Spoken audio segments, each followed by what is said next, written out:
Welcome to Techtastic, the podcast that explores the cutting-edge world of technology and its impact on society. New breakthroughs and developments are revolutionizing the world around us, presenting exciting opportunities as well as complex challenges.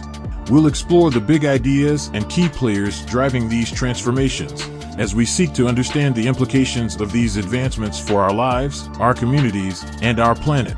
Join us on this journey of discovery and exploration as we navigate the fascinating and ever-evolving world of technology. This is Techtastic. Jake, how are you? Good, brother. How you doing? I'm doing fantastic. There's been a thought here that I've been trying to piece together for a while. If we think of tomorrow, the need for people to work in a traditional sense has been replaced by robotics and AI.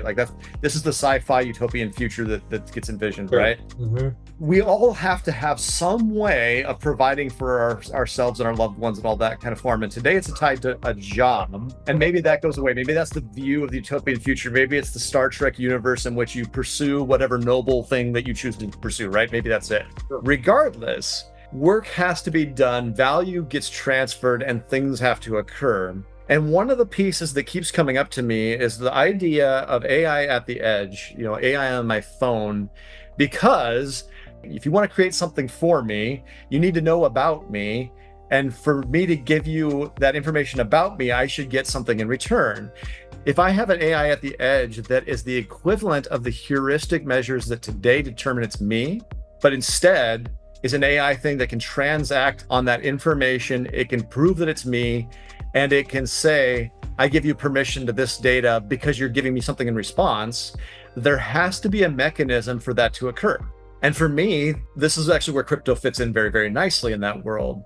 If that fundamentally replaces our means of value transfer from dollars and from across information sharing, all that kind of stuff, all of a sudden you've got something very valuable, but we're missing two key components. The first is there is no data marketplace in which me giving my data to somebody, I get some value for direct return. That doesn't exist. And there's no AI at the edge that can act like me enough to be able to say this is me, or that can represent me in a very meaningful way.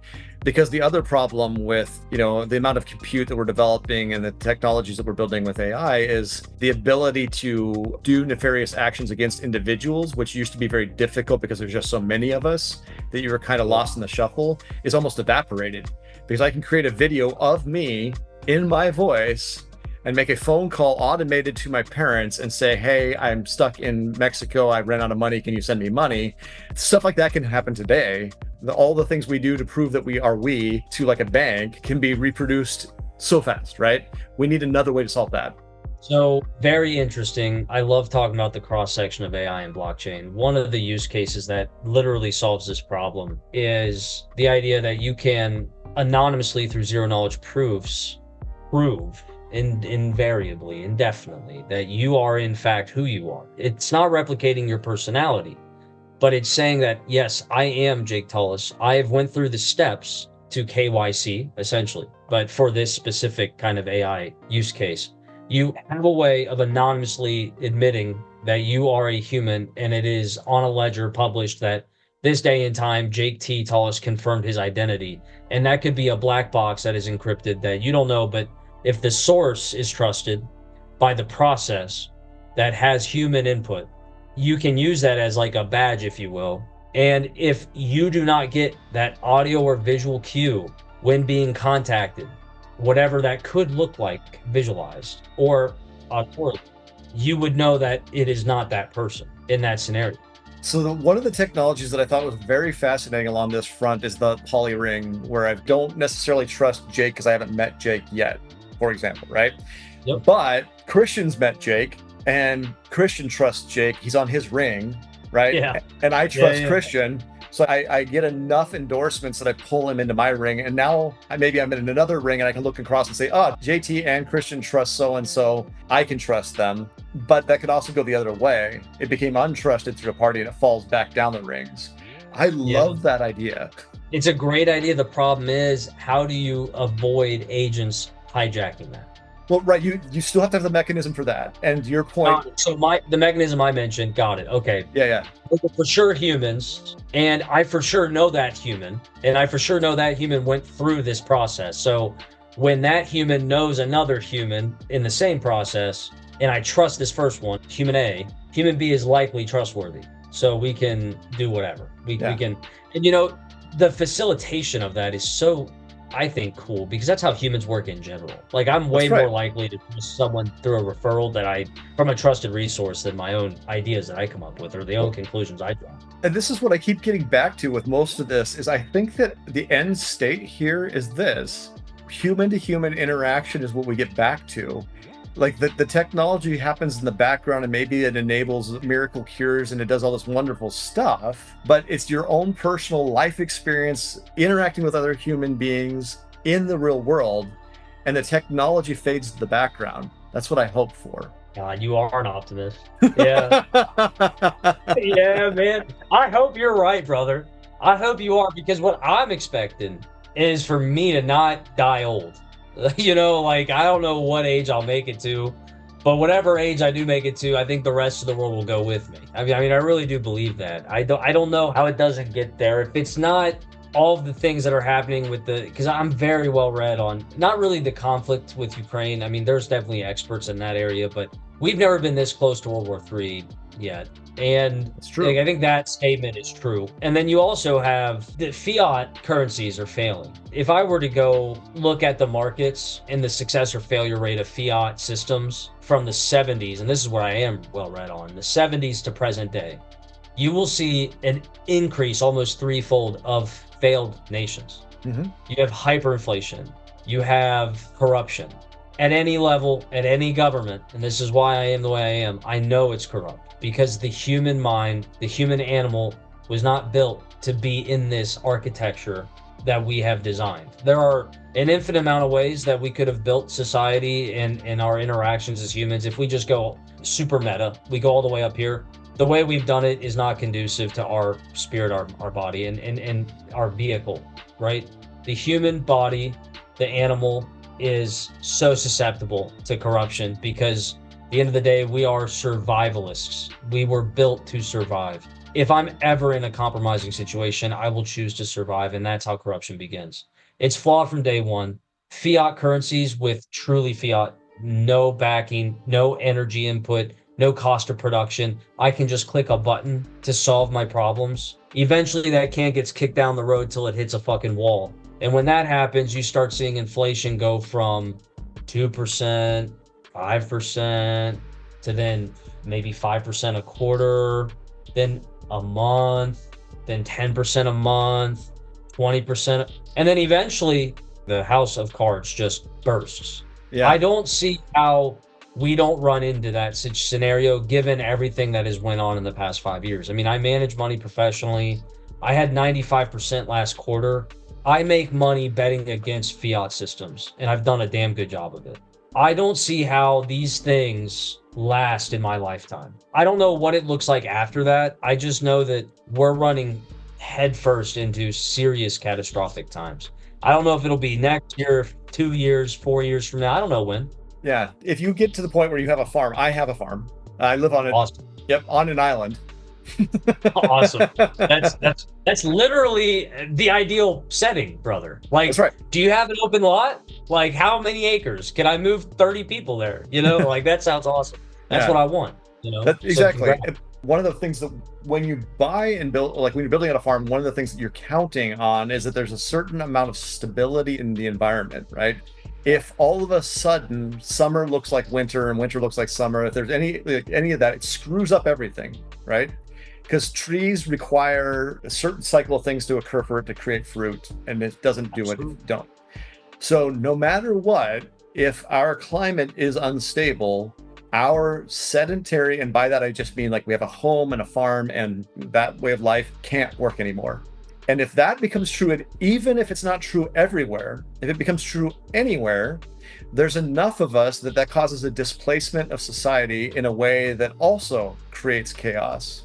So if all of a sudden let's say, I don't know, Mexico and anywhere in the tropics to the equator becomes unsustainable for agriculture and people start starving, what do? Well, they're survivalists. They go somewhere where they can find it, where they can find what they need. Well, what happens? Well, we fight a war over it, probably because we can't handle 800 million people moving in, right? Our system can't handle that. Sure. What does that do to us? Well, we also can't maintain a war at a long period of time. And a lot of our food comes from those parts of the world. We don't produce everything we eat. If we did, we wouldn't have, strawberries in the middle of winter. That's right. Right? So that becomes destabilized. So then what? And either we're going to figure this out very rapidly or it's Mad Max. Time bomb. Yeah. Have you Googled how much food Ukraine makes for the global world supply? And the last time Russia and Ukraine being taken off the wheat market, what that does to that commodity and what that did last time in the Arab regions, like Saudi Arabia and that whole region, that's when we had the Arab Spring. Because wheat prices went up, which caused bread prices to go up, and people literally overthrew their governments. And it wasn't the size of the Ukraine bread basket last time. Correct. You think it's a coincidence that groceries are up 220% No. 3 years? No, and plus you had all the black swan events related to supply chains just collapsing, right? Oh my God. And the grocery stores are trying to make a profit for they can't even sell bread. Right. Ukraine did not harvest, brother. They literally have not. We don't feel it yet, but we will feel it this year. Like 2024, we will feel the fact that roughly 13% of wheat, 11% of grain, gone. That just doesn't happen. Yeah. And we import more than we export, except for US dollar. The only thing we export is the dollar, and the dollar is worthless. We are de-dollarizing. There is another faction, BRICS, that is recruiting to de-dollarize, to use blockchain exclusively. We are only going to trade on a ledger that we all share in, central bank digital currencies, the digital yuan, the digital rupee, digital ruble, all that shit. That is the only thing that they will settle trades in. And guess who does not have a digitized currency? I didn't hear a digital dollar. Yeah. We don't have that. We ain't got it. All we have are ones and zeros on databases owned by a private corporation that we call central banks, which is like crazy to me. Like the second I learned that it's a private enterprise, I immediately, like, my anti-authoritative, like whatever I've had since I was little, just shot through the roof, man. I'm literally trying to make so much money so I can do exactly that. Now, I don't know if it's going to be an island, but I would love to just dig a 10-foot hole around my entire 300-acre property with spikes and like signs posted every like 100 feet saying government not welcome. Like, I think it's going to get so ugly. I'm on the opposite end of the spectrum. I hope you're right. I hope Star Trek was right. That would be incredible. Well, see, that's the thing is like, I have to, or what's the point? I'm a hopeful. I want to put good into the world, and I will do everything within my power to make that true. But I like that. Do I have faith in, there was a couple things you said about humans. I was like, I just want to add one thing to it. Yes, we are survivalists, but we're also tribal by nature. Yes. Right? And we look for our tribe. And when we can't find our tribe because we're in a foreign place, we look for the most similar thing to us. But the problem is, our understanding of tribe is it's always a reductionist thing. If I'm surrounded by 100 people that are very, very similar to me, I'm going to find the 8 that are the most similar to me. And that's what's my tribe, right? That's the problem. That plus, even within our tribe, there's hierarchy. We believe, like the silverback gorilla problem, like we strive to be the most prestigious one of our tribe unless we're just not motivated that way. Some people aren't. And that combination is what causes corruption because we found the most similar part to us and we want to be the most successful version of that. Yeah. So, Jake, I'm going to say goodbye to you, bud. JT knows things, any platform, just reach out. You can find me on LinkedIn too, Jake Tullis. This was a great conversation. Have a good one. It's been a blast. And that's a wrap for this episode of Techtastic. I want to thank you personally for joining us, and we'll see you next time. Until then, keep exploring and stay curious. Hey there, Techtastians.